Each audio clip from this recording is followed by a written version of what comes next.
It happened on a Sunday evening. We were at a rooftop bar downtown. Her idea. She said she wanted to reconnect, but it felt more like a performance. The sun was setting behind the skyline, painting everything in gold, and she leaned in close, smiling for the group photo her friend insisted on. I wasn't even in it. Just her friends, and that hollow laugh I hadn't heard in months. Then, mid-laughter, she turned to me, voice low but sharp enough to cut through the music. "You're just convenient. Not exciting." For a second, I thought I'd misheard. The air left my lungs like a punch I hadn't seen coming. Around us, glasses clinked, someone shouted a toast. But all I could hear was the echo of that word, convenient, ringing in my head. I didn't react. Didn't argue. I just froze, watching her turn back to her friends like she hadn't just dismantled the last thread of respect between us. That's when I felt something shift inside me, quietly, permanently. I smiled, not because it was funny, but because I finally understood. She wasn't trying to hurt me. She was trying to prove she could. When we got home, she scrolled through her phone, laughing at something on Instagram while I stood by the window, staring at our reflection in the glass. Two strangers sharing the same frame. She kicked off her heels, muttered something about being exhausted, and disappeared upstairs. No kiss goodnight. No look back. That's when I stopped moving toward her. I didn't slam doors. Didn't make a scene. I just went still. The next morning, I woke before dawn. Made 1 cup of coffee instead of 2. Sat at the kitchen island in silence. The only sound the hum of the fridge and a faint Good Morning America segment on TV. She came downstairs an hour later, wearing one of those oversized sweaters she knew I loved, her eyes barely glancing at me. "You're quiet," she said. "Just thinking," I replied. "About what?" "About how peace feels." She didn't get it. Not yet. That day, I didn't text her once. Didn't ask how her meeting went or if she wanted takeout for dinner. I deleted the shared Spotify playlist we'd built together over years of drives and nights on the couch. When she called me that afternoon to ask if I'd seen her water bottle, I let it ring twice before answering. My voice calm, controlled. "Check the car," I said, then hung up. It wasn't revenge. It was alignment. She wanted freedom. I was giving it to her, completely. By the weekend, I started changing my routines. I went to the gym instead of waiting for her to finish her Netflix binge. Grabbed dinner alone at a quiet spot near the office. Just me, the hum of conversation, and the faint clink of glasses.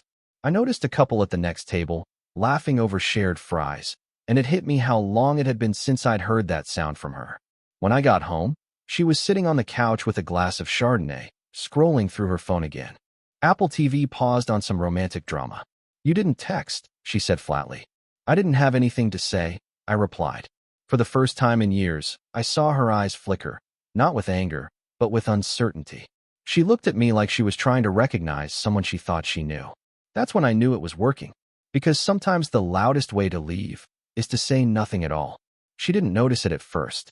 Maybe she thought my silence was temporary, a passing mood. But silence has a way of expanding, of filling every corner of a house until it becomes its own language. By the third day, she was the one starting conversations. Pointless ones. About the weather, her co-workers, a sale at Target. I nodded, half listening, pretending to scroll through my phone. The more she talked, the more she realized she wasn't being heard, and that quiet panic began to set in. That's when I knew the shift was real. The next morning, she left early, her perfume lingering in the air like a ghost of who she used to be. I sat at the kitchen counter with a Starbucks cup, watching the condensation slide down the side while Apple TV played in the background. The world kept moving, but I was somewhere else entirely, calm, focused, detached. Every breath I took felt like a reclamation of space that had once belonged to her. That night, I came home late again. The house smelled like takeout and perfume.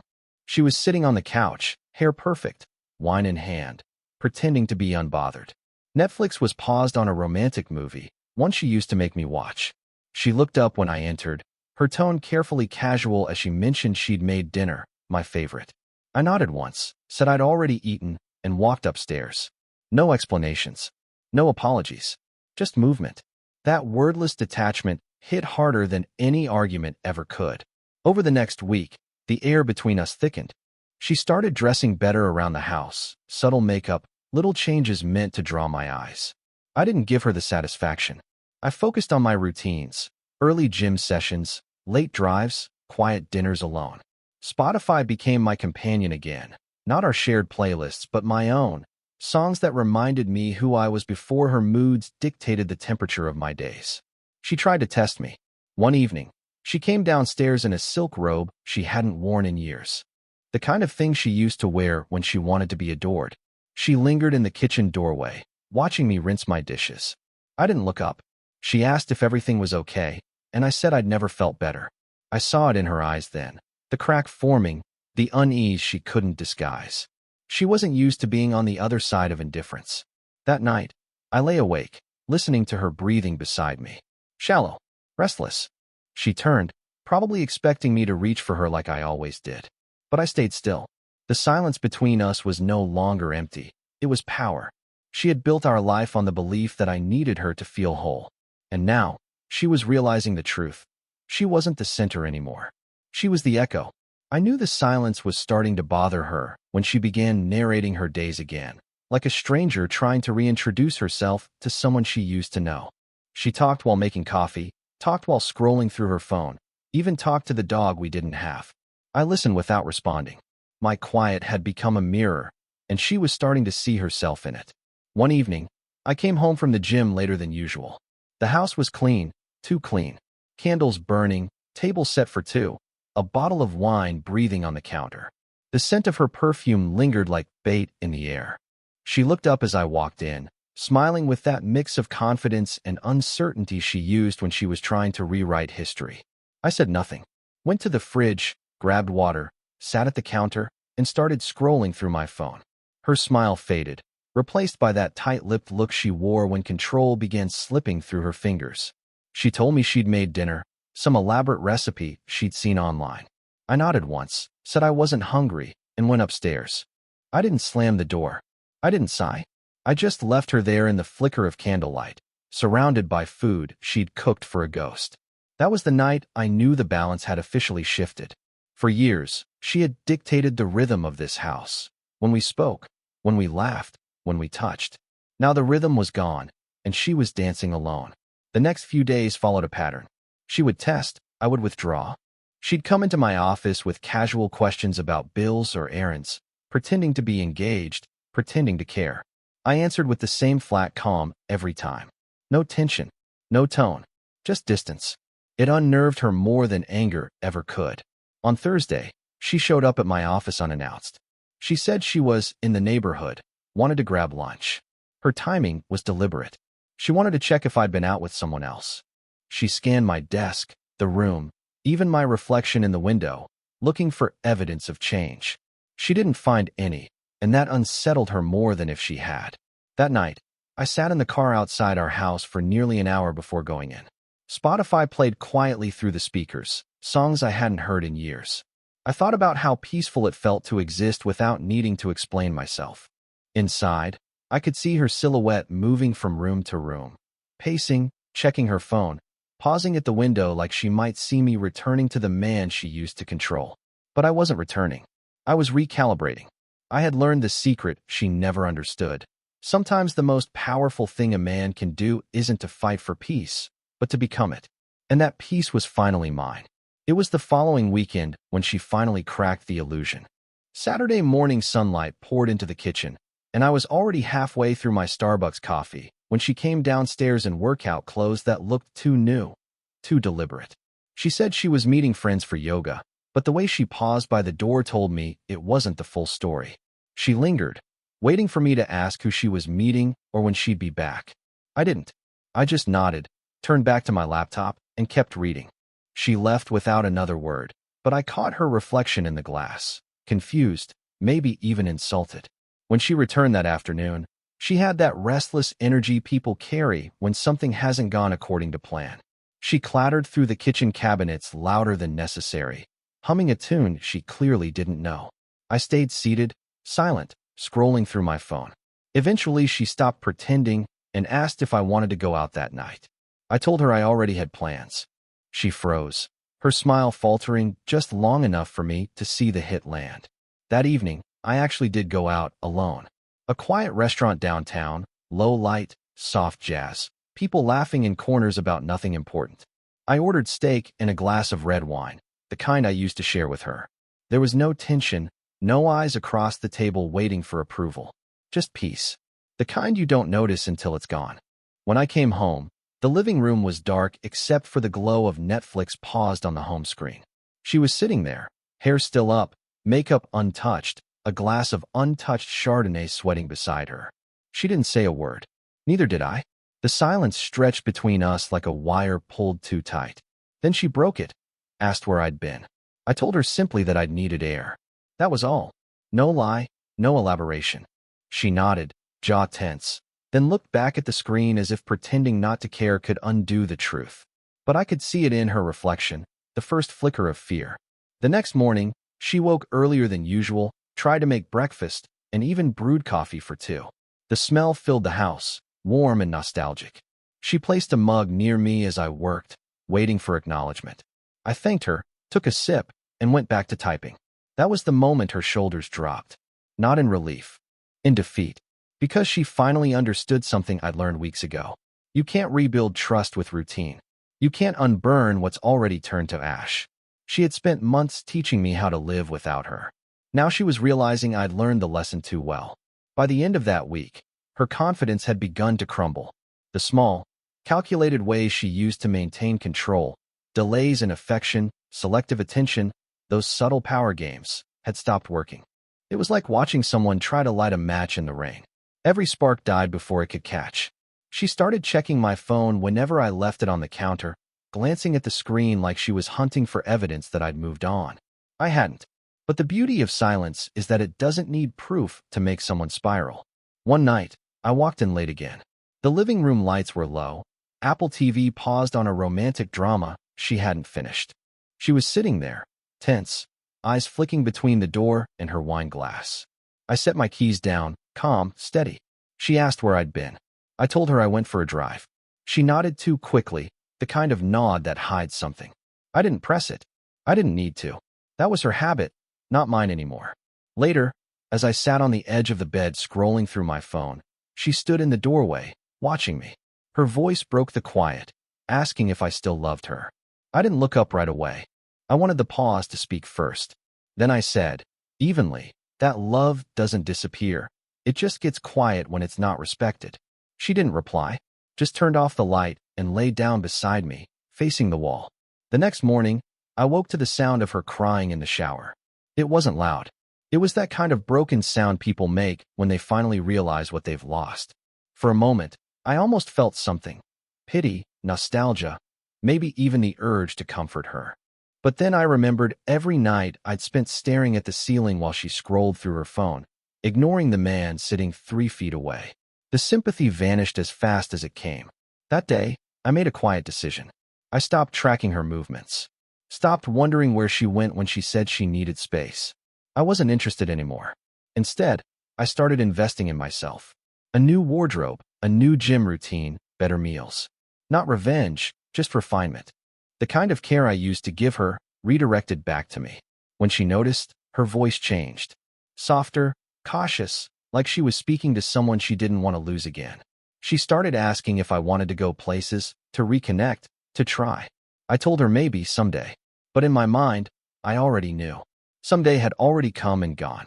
Because once a man learns how peaceful silence can be, noise starts to sound like chains. And I was done living chained to someone who only valued me when I was walking away. The transformation wasn't loud. It was gradual, invisible at first, like the moment the tide starts to pull back before a storm.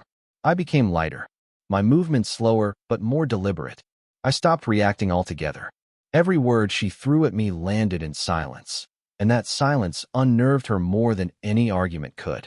She tried new tactics, overcompensation, nostalgia, even guilt. None of it worked. She was losing her audience, and she knew it. I started spending more time outside the house. Sometimes it was the gym, sometimes long walks downtown, sitting in small cafes with my headphones in, letting Spotify drown out everything that used to define me. I caught my reflection in the window once. Different posture, sharper eyes, a man quietly rebuilding. For years, I'd been orbiting her moods, trying to find meaning in her indifference. Now, I was the calm center, and she was the one spinning out. One night, she showed up at the kitchen table in tears. She said she didn't recognize us anymore, that everything felt off balance. I just listened. She wanted reassurance, a reaction, something to cling to. I gave her nothing but stillness. When she asked if I'd been seeing someone, I shook my head once. She didn't believe me, but that wasn't the point. The point was that for the first time, her imagination was louder than my silence. The next day, she texted me constantly. Random messages, memories, inside jokes, old photos. I didn't ignore her, but I didn't engage either. Nice memory, I'd reply. Hope your day's good. The kind of polite detachment that feels colder than cruelty. Each text became a reminder that she'd lost the version of me that once needed to reply with warmth. I noticed the shift in her behavior when she started coming home earlier, canceling plans with her friends, cooking dinner again. The scent of roasted garlic filled the house, the one that used to mean comfort. But now it just hung in the air, heavy and unfamiliar. I sat across from her at the table, eating in silence while she tried to make small talk. She laughed too loud at her own jokes, smiled too wide. She was trying to fill the space where my affection used to live. Later that night, I heard her on the phone with her sister, whispering that I'd changed, that I felt distant, unreachable. She was right. I had changed. But it wasn't distance, it was peace. She had spent so long teaching me to survive without her that by the time she wanted me back, I'd already learned how. And once a man learns to breathe in his own silence, there's no going back to the noise that used to suffocate him. It was around that time that the silence stopped being peaceful for her. I could feel it in the way she moved through the house, too carefully, like someone walking across broken glass. She'd pause in doorways before speaking, testing the air to see if I was open to conversation. I wasn't. I was calm, polite, unreachable. Every word she said came from a place of uncertainty now, as if she was trying to rebuild a bridge that had already burned down. One evening, she came home early from work. I was sitting on the back patio, watching the light fade behind the trees, a soft hum from the city in the distance. She stepped outside, holding 2 glasses of wine, the bottle of Chardonnay we used to share. She said she thought it would be nice to talk. I didn't say no, but I didn't say yes either. I just took the glass, nodded once, and looked back at the sunset. She tried to fill the silence, talking about work, about a coworker who'd gotten engaged, about how she'd been thinking a lot lately. Her words hung in the air like fog, heavy, unnecessary. When she asked if I ever thought about us, I turned to her and said quietly that I used to. That was all. She looked away, eyes glistening, and I knew she was realizing it. Realizing that the quiet she once demanded had turned into a wall she couldn't climb. Over the next few days, she became unpredictable. One morning, she made pancakes and played music in the kitchen, dancing like she used to. That night, she barely spoke. The swing between hope and despair had started, and I didn't feed either side. I gave her nothing to hold on to, no reaction to measure. My detachment had become her mirror, showing her exactly how she'd treated me for years. Then came the breaking point. I woke up to find her sitting on the floor beside the bed, phone in hand, eyes red. She asked if we were okay. I said we were fine. She said it didn't feel like it. I told her feelings change. Her breath hitched, but I didn't move to comfort her. She left the room, and I lay there listening to the sound of her pacing downstairs. That night, she didn't sleep beside me. The space between us stretched wide and cold, the silence no longer shared but separating. I stared at the ceiling, realizing something simple yet final. She wasn't my problem anymore. She was just the echo of who I used to love, fading with every quiet breath I took. By the time morning came, she was already gone, her coffee untouched on the counter. And for the first time in a long time, I didn't wonder where she went. When she left that morning, she didn't say where she was going. Just grabbed her keys, threw on a jacket, and vanished into the noise of the city. I sat at the table, sipping cold coffee, watching the sunlight crawl across the floorboards. There was no anger in me anymore. No ache, no curiosity, just stillness. The kind of stillness that comes after a storm has already done its worst. I'd survived the chaos, and now all that remained was quiet. Hours passed. The clock ticked, the fridge hummed, the world kept spinning. By evening, I saw her car pull into the driveway. She sat there for a long time before coming inside, like she was trying to rehearse a version of herself that might still matter to me. When she finally walked through the door, her face looked tired, not from lack of sleep, but from fighting a war she'd already lost. She said she needed to talk. I nodded once, told her to go ahead. She started with excuses, soft rewrites of the past. How she'd been under pressure, how she'd taken me for granted, how she didn't realize what she had until it was gone. Her voice cracked halfway through, but I didn't move. I didn't comfort her. I just listened. When she was done, she asked if I still loved her. I could have lied. It would have been easier for both of us. But I told her the truth, that love isn't always enough once respect is gone. She went silent then, staring at the floor like the answer she feared had just been spoken out loud. She whispered that she could change, that we could start over, and I believed she meant it. But the thing about starting over is that it only works if both people are standing in the same place. And I wasn't there anymore. That night, she cried herself to sleep beside me. I didn't touch her, didn't whisper promises I couldn't keep. I just lay there, listening to her breathing steady into exhaustion. In that silence, something inside me closed completely. The chapter didn't end with a fight. It ended with understanding. The next morning, she woke up to an empty house. My car was gone, my clothes packed, my side of the closet stripped bare. I hadn't slammed a single door. I'd just disappeared. No notes, no explanations. Only the faint smell of my cologne in the air and an untouched cup of coffee cooling on the counter. She wanted independence. She'd finally gotten it. Leaving wasn't dramatic. It was surgical. Every step I took out of that house felt like cutting a thread that had been strangling me slowly. I drove with the windows down, the night air cold and sharp against my face, music low and steady. The city lights blurred past like fading memories. I didn't look back. I didn't need to. That chapter had already collapsed behind me, silent and irreversible. I rented a small apartment downtown. Nothing fancy, just clean, minimal, quiet. The kind of place where peace didn't have to be earned, where silence wasn't a weapon. I filled the fridge with my own food, rearranged the furniture the way I liked it, and for the first time in years, every decision felt like mine. I slept without waiting for movement beside me. I woke up without checking if someone else was watching. Days turned into weeks, and she tried to reach out. First came the texts, short, uncertain messages about mail, about bills, about nothing that really mattered. Then came the longer ones, written in that shaky tone people use when pride and desperation are fighting for control. I didn't respond, not out of cruelty, just clarity.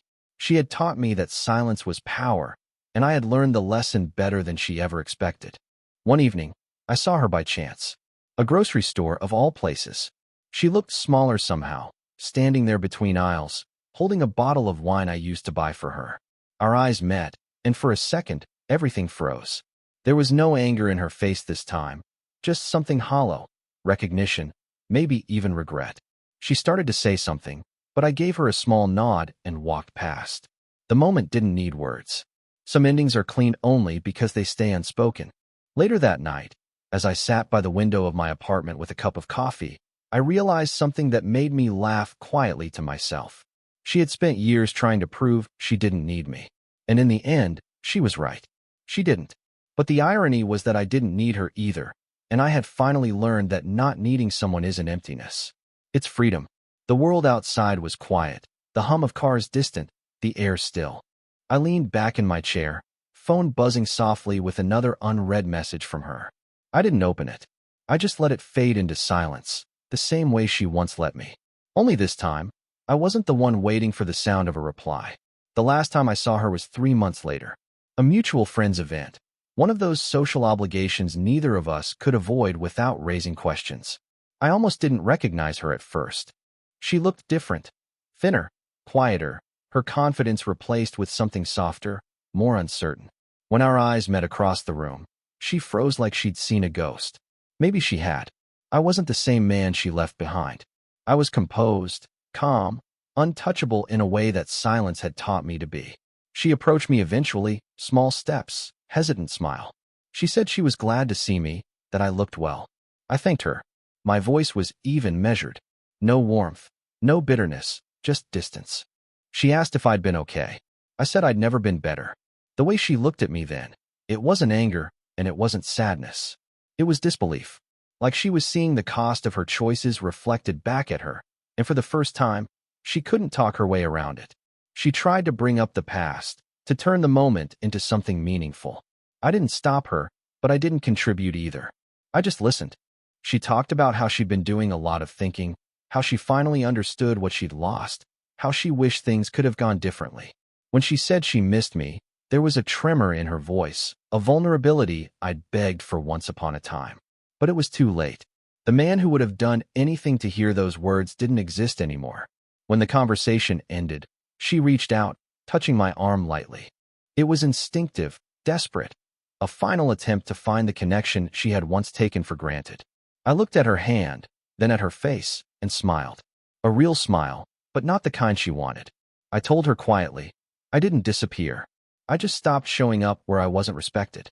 She froze, her eyes searching mine for something that wasn't there anymore. I gave her one last nod, turned, and walked away. The noise of the room faded behind me, replaced by the calm rhythm of my own breathing. Outside, the night air felt clean. I walked past the parked cars, past the laughter spilling from the doorway, and into the quiet street. For the first time in years, I didn't feel the weight of anyone else's expectations on my shoulders. I didn't need closure. I didn't need revenge. I just needed distance, and I finally had it. That was the moment I realized peace doesn't always come from winning someone back. Sometimes, it comes from walking away so completely that the silence you leave behind says everything words never could.